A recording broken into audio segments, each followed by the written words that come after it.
Génération Éco. Bonjour à toutes et à tous, internautes et auditeurs de la planète Éco. Dans cet épisode, nous allons parler inclusion puis économie sociale et solidaire via l'interprétation et la traduction.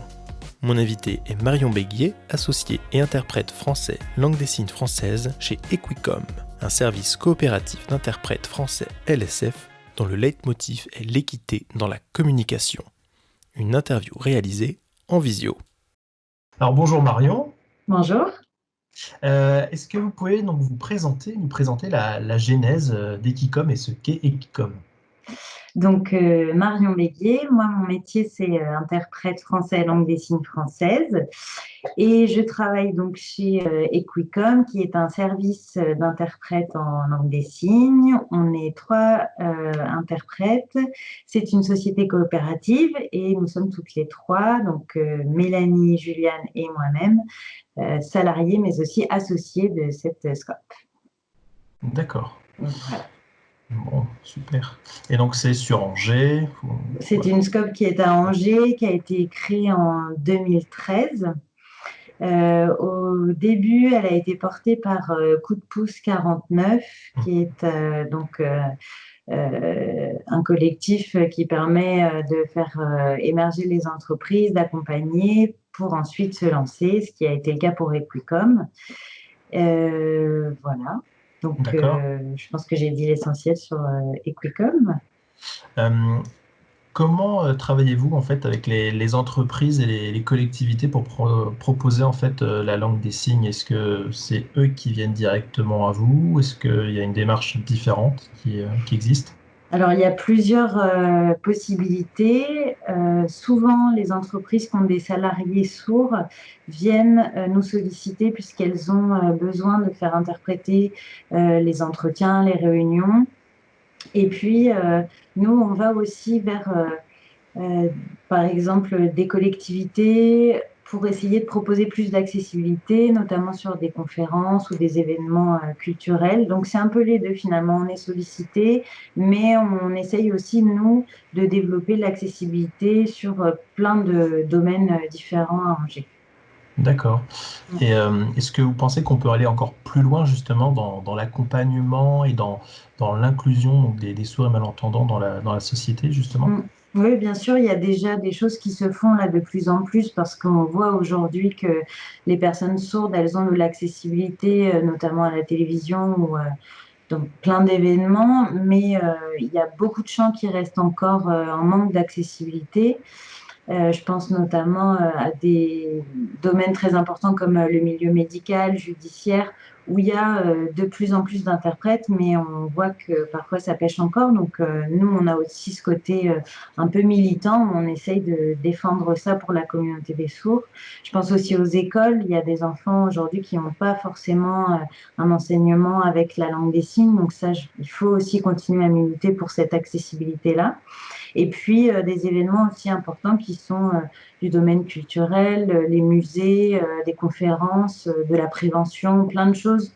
Nous, on peut participer facilement en étant entendant, mais quand on est sourd, c'est toujours un peu plus difficile de trouver des conférences ou des événements accessibles. Donc, il y a des choses qui évoluent, le métier avance et il y a de plus en plus d'accessibilité, mais il reste encore beaucoup à faire. Ouais.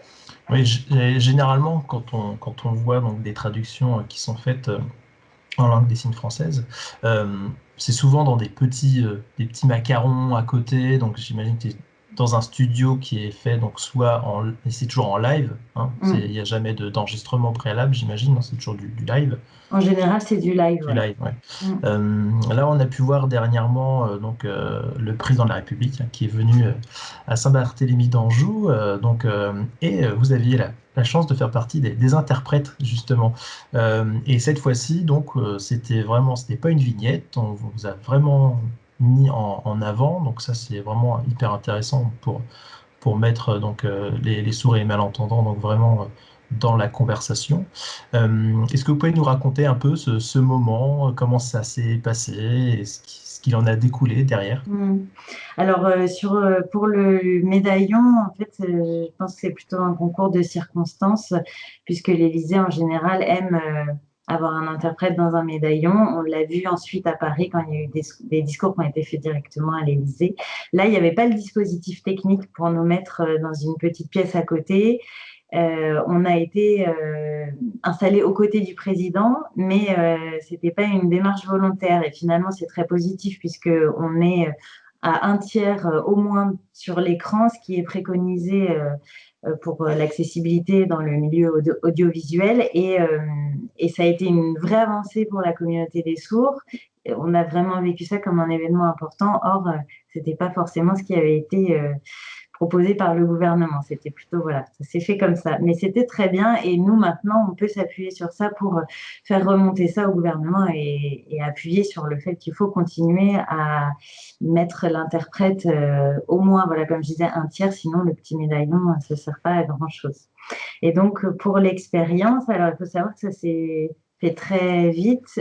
Moi, j'ai été sollicitée le matin même, quelques heures avant, pour le direct à 13h. D'accord. J'ai été appelée par une consoeur de Paris qui a l'habitude de travailler avec l'équipe du président pour les prestations qui se font à Paris. Et elle m'a appelée en me demandant si j'étais disponible puisqu'il y avait un déplacement à Saint-Barthélemy avec voilà, une prise de parole d'Emmanuel Macron. Donc, j'ai pas eu trop le temps de me poser la question. Je me suis dit que oui, il fallait le faire parce que ça reste mon cœur de métier, c'est l'accessibilité. Mais là, effectivement, il y avait quand même un enjeu assez important. Donc, j'ai appelé ma collègue Juliane parce que je voulais absolument qu'on travaille ensemble. On a l'habitude de travailler en binôme. Moi, ça me rassure. Et puis, ça permet d'échanger avant qu'on commence le direct, de préparer l'interprétation. De travailler en équipe, c'est vraiment plus riche et plus intéressant et plus confortable. Donc, elle a pu se libérer. On y est allés toutes les deux et on était sur place à 12h30 pour la captation à 13h. On a eu une demi-heure pour préparer. On a réussi à avoir les notes du président. C'était un peu brouillon et voilà, il fallait réussir à relire, mais on s'en est sorti. On a préparé ça très vite et puis après, j'étais installée aux côtés du président. Je n'avais pas tellement d'informations parce que je ne savais pas quand est-ce qu'il commençait à filmer, quand est-ce qu'on était diffusé. Voilà, c'était assez flou pour moi, mais bon, voilà, j'ai fait mon métier, j'ai interprété son discours. Et puis après, il est reparti très rapidement à la fin du discours. Je suis rentrée chez moi, c'était le confinement, donc tout est redescendu d'un coup. Et j'ai eu ensuite des appels de journalistes. Et ça a créé quand même une vague médiatique autour du métier parce qu'on était vraiment très visible à l'écran. Et je pense que ça a intéressé beaucoup les journalistes de savoir un peu qui étaient ces interprètes, comment on travaillait. Donc ça a permis de mettre en lumière le métier d'interprète en langue des signes et puis l'accessibilité pour les personnes sourdes. Donc nous maintenant, on a profité de ce moment-là pour voilà, porter un peu le discours des interprètes et de la communauté des sourds et on espère pouvoir en bénéficier à long terme pour que l'accessibilité continue d'être présente à la télévision davantage. Voilà, on espère pouvoir profiter de ça. Donc très positif effectivement comme, Oui. voilà, comme expérience. Ouais. Et puis dans une carrière, je ne pense pas que j'aurai à nouveau l'occasion de traduire un président de la République. C'était quand même un événement majeur dans ma carrière d'interprète. Ouais. D'accord, bah, bravo, félicitations. Parce que moi, je l'ai vu en direct en plus, hein, donc c'est vrai que c'était assez intéressant de voir donc, justement l'interprétation comme ça. Est-ce que vous pensez que les futures générations auront cette fibre un peu éco? C'est une question que je pose à tous mes invités. Qu'est-ce que vous en pensez? Alors, pour la question de l'éco, moi, je l'associe vraiment à économie sociale et solidaire. Je disais tout à l'heure qu'Equicom est une société coopérative où on est 3 salariés associés.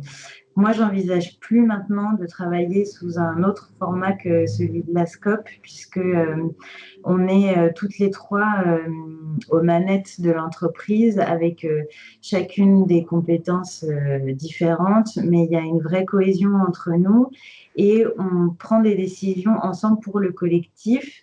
L'objectif, c'est de s'y retrouver individuellement et collectivement. Donc, ce travail en équipe, il est pour moi fondamental aujourd'hui et je pense que j'aurais beaucoup de difficultés à être sous une autre forme d'entreprise, et j'espère qu'il y aura à l'avenir de plus en plus de sociétés coopératives avec une organisation où tout le monde est au même niveau finalement, où on travaille pour le collectif, mais les retombées, elles sont pour soi aussi. Ça met beaucoup de sens à notre activité dans le quotidien.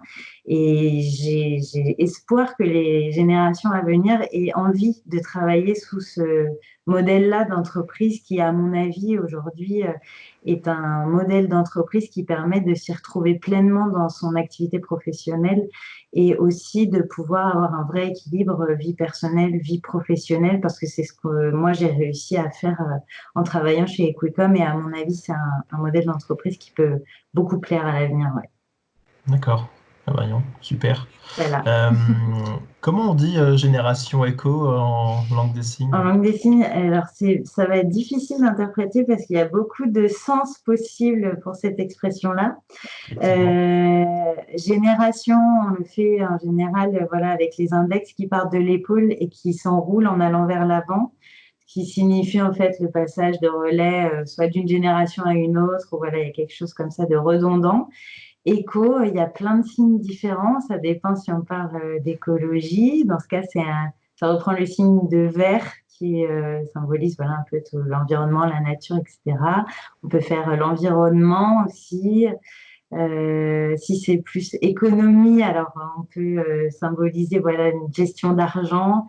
Voilà, il y a plein de possibilités pour interpréter, et c'est en ça que notre métier est intéressant, c'est que justement il n'y a pas un mot égal un signe, mais bien l'interprétation qu'on met et le sens qu'on veut donner.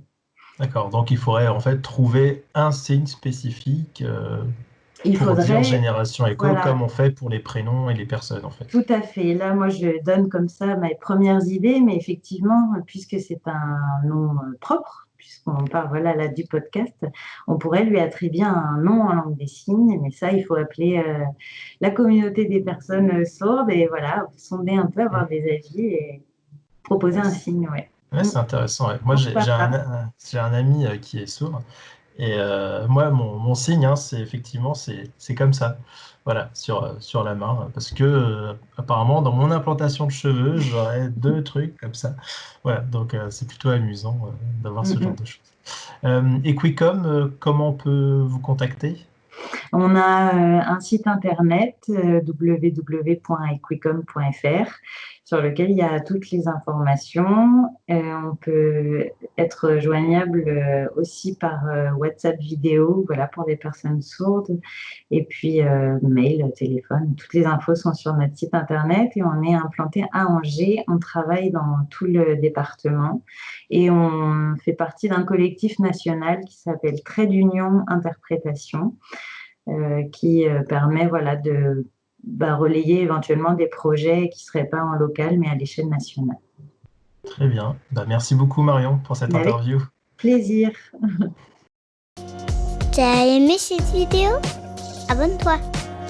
Clique sur la petite clochette pour recevoir les dernières vidéos. Allez, vas-y, clique. N'oublie pas de commenter et de partager avec tes amis. À bientôt sur Génération Éco.